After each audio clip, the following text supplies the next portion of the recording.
Okay, so hi everyone, and again we like to welcome, or I would like to welcome all of you, and thank you guys again for being here and listening to our stories and listening to our experience, which was, as I would say, life changing. So I'm going to talk a little bit about myself and then go into the experience that I had this summer. So, as was mentioned, my name is Cecilia Frescas. I am a junior at Eugene, double majoring in global studies and politics. So I have a lot of interest both in the global and in the political, which are closely related. So I mean, it makes sense.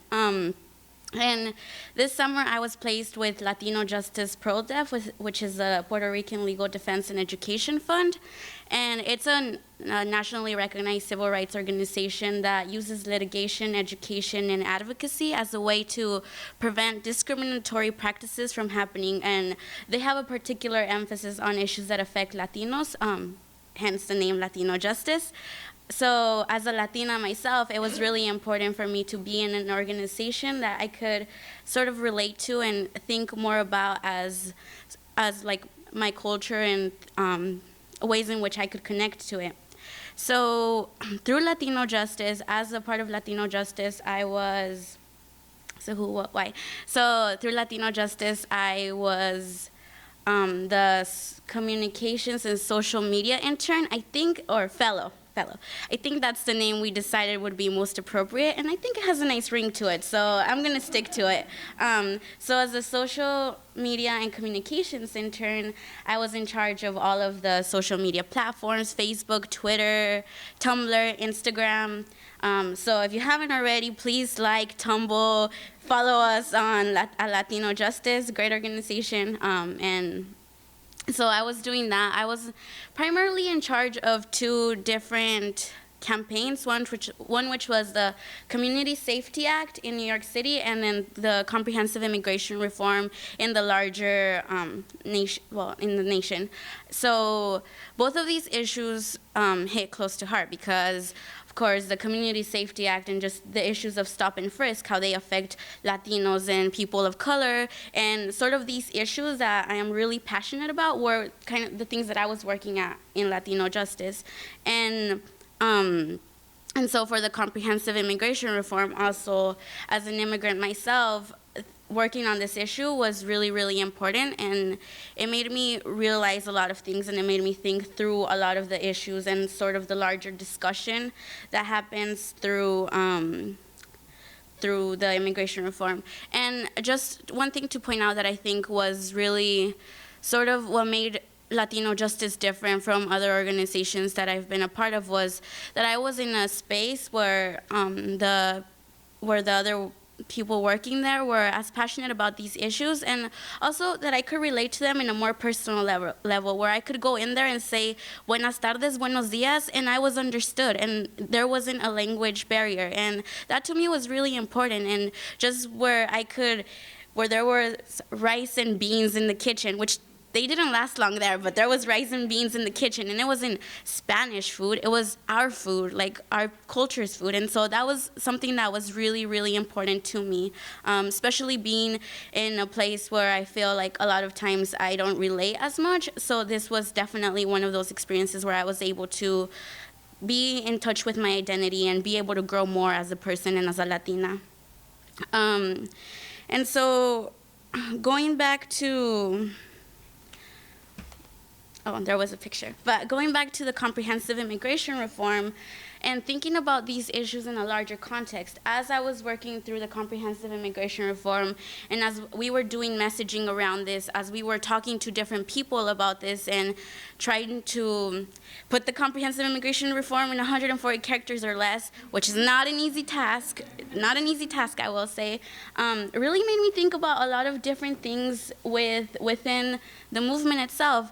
And it's important to mention, for the purpose of my personal growth, that I experienced, to say that I'm an undocumented immigrant. And so being at this place and working for these issues really made me think critically about how we were framing the movement, how we were framing these discussions, where all of a sudden we have these categories of immigrants. We have the dreamers and we have the parents, but we have the ones that are so called to be said, like the good immigrants and then the bad immigrants. And so thinking through that was really important, and thinking through sort of these different identities that I was struggling with as I was doing the fellowship, which was, at times it was very emotional, and it was sort of kind of hard to think about all of these different things while also trying to be the organizer. And I remember I had a discussion with my mom once, and I was telling her, like, oh, they passed the comprehensive immigration bill. Senate just passed it. I was there in Washington, D.C. through Latino Justice. I was there in Washington, D.C., witnessing the vote. And it was one of those bittersweet moments where I was like, wow, we finally have something tangible. Yet at the same time, is this something tangible that is good for our communities?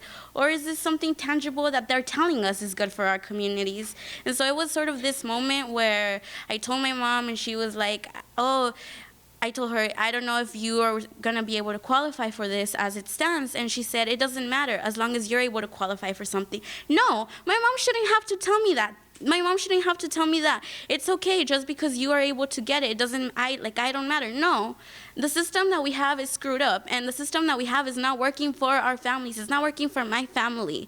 And so that is, again, to say that kind of through my work, through this fellowship, there were a lot of points where my identity came through, my positionality, where I'm a college student. Clearly there is some privilege in there, and so thinking about both being the oppressed but the oppressor in many ways, and thinking about the privilege that I carry as a student and what that means in the movement as in the movement itself.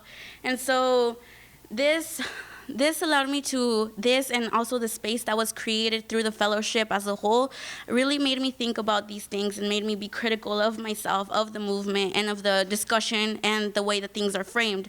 And there was a lot of confusion. There was a lot of different times where I was like, this is really difficult. I don't know what to think. I don't know what to do. But having those spaces where I can talk about these things with the fellows and also with Judy and Catherine was really important. Being in the kitchen, eating chips and salsa and talking about these things, that was good. That was good for me, and that really allowed me to be able to really pull myself out of there and think of myself not only as a person within the movement, but a person that is making a change within the movement.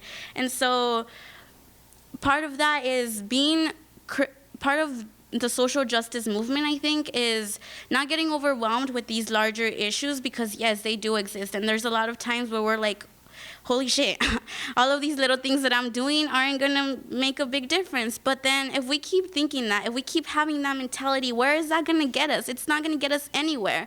So I think it's important to be aware and be critical of the movement, be critical of the way that we're framing things and of the discussions around different things that we are doing. But it's also important to be present and be intentional. Be present at the time, be present at the moment. Know that you are making a difference. Know that the little things that you do are gonna change something. And I remember that I was once told, the things that we are making, sometimes we are fighting for a change that is not for us to see, but for others to experience. And from that, it's true. The civil rights movement was fought a long time ago, and a lot of them didn't get to see the first Black president, and yet here we have it. We are able to experience that. So thank you guys for sitting here and listening to my experience, and I hope that this somehow lets you know a little bit more about what I did and sort of the whole movement as a whole. Thank you.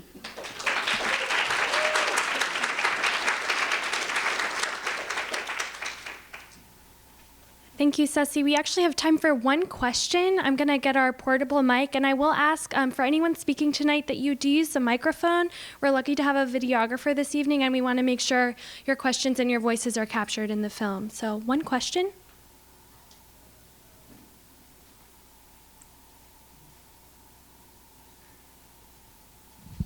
Hello. Here we go. Hi, I was wondering if you could just talk about how the curriculum and courses you took at Lang helped prepare you for this amazing experience that you talked about. Hi again. Apparently I like this podium. So I think a lot of the classes that I took at Lang were really critical in my understanding of sort of the movement as a whole. I I took a lot of classes, as a global studies major, I took a lot of classes that had to do with immigration, and that really made me think of immigration sort of as a very larger issue and the reasons for immigration, like thinking about conquest and how that has still so much relevance in immigration, specifically within Latin America, thinking about imperialism and the stronghold that the American economy has in a lot of different countries. And so I feel like through that, I was able to really think about not necessarily immigration as it stands right now, but immigration historically and the impacts that it still continues to have. And currently I'm taking a global media activism class, which, we're at Lang, so kind of classes that we take, which is really cool because it talks about using social media as a catalyst for change, which is kind of what I did this summer. So, yeah. Thank you.